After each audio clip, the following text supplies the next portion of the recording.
Yeah, MI5. A breeze moves the clouds from the face of the moon. Somewhere in the car park, a dog barks.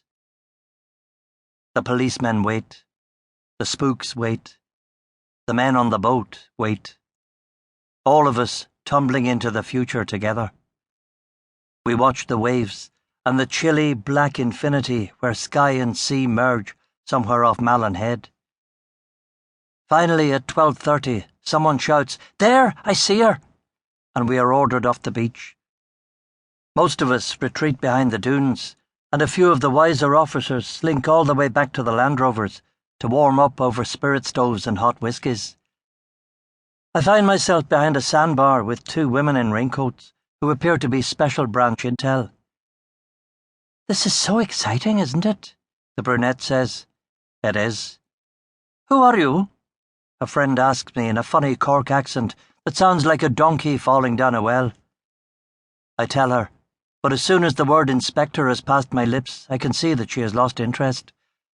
There are assistant chief constables and chief superintendents floating about tonight, and I'm way down the food chain. "About time," someone says, and we watch the Our Lady of Knock navigate its way into the channel and toward the surf. It's an odd-looking vessel. A small converted cargo boat, perhaps, or a trawler with the pulleys and chains removed. It doesn't really look seaworthy, but somehow it's made it all the way across 3,000 miles of Atlantic Ocean. About 200 meters from the shore, it drops anchor, and after some unprofessional dithering, a Zodiac is lowered into the water. 5 men climb aboard the speedboat, and it zooms eagerly toward the beach. As soon as they touch dry land, the case will come under the jurisdiction of the RUC, even though all 5 gunrunners are American citizens, and the ship has come from Boston. Skip, skip, skip goes the little Zodiac, oblivious of rocks or hidden reefs, of which there are many along this stretch of coast. It miraculously avoids them all and zips up the surf onto the beach.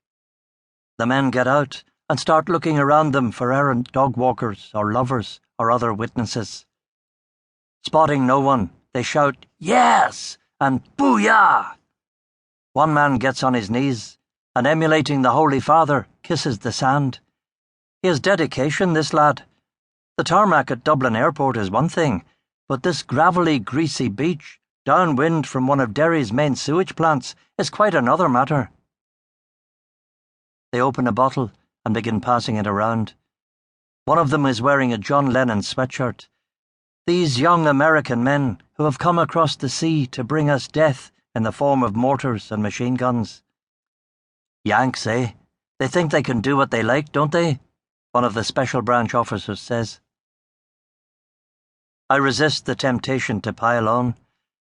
Although these Irish-American gunrunners are undoubtedly naive and ignorant, I understand where they're coming from. Patriotism is a hard disease to eradicate, and ennui stamps us all. The men on the beach began to look at their watches and wonder what to do next. They are expecting a lorry driver called Nick McCready and his son Joe, both of whom are already in custody. One of them lights a flare and begins waving it above his head. What are they going to do next? Set off fireworks? Someone grumbles behind me. What are we going to do next? I say back, loud enough for the assistant chief constable to hear. I mean, how much longer are we going to have to wait here? If there are guns on the boat, we have them, and if there are no guns on the boat, we don't have them. But either way, the time to arrest them is now. Quiet in the ranks, someone says. If I was in charge, I'd announce our presence with a loudspeaker and spotlights and patiently explain the situation. You are surrounded. Your vessel cannot escape the lock. Please put your hands up and come quietly. But I'm not in charge, and that is not what happens. This being an RUC, Gardaí, FBI, MI5 Interpol operation, we are headed for debacle.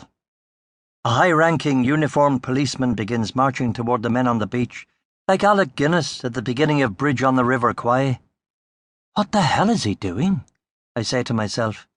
The gunrunners don't see him yet, and the one with the flare is making it do figures of 8 in the air to the delight of the others.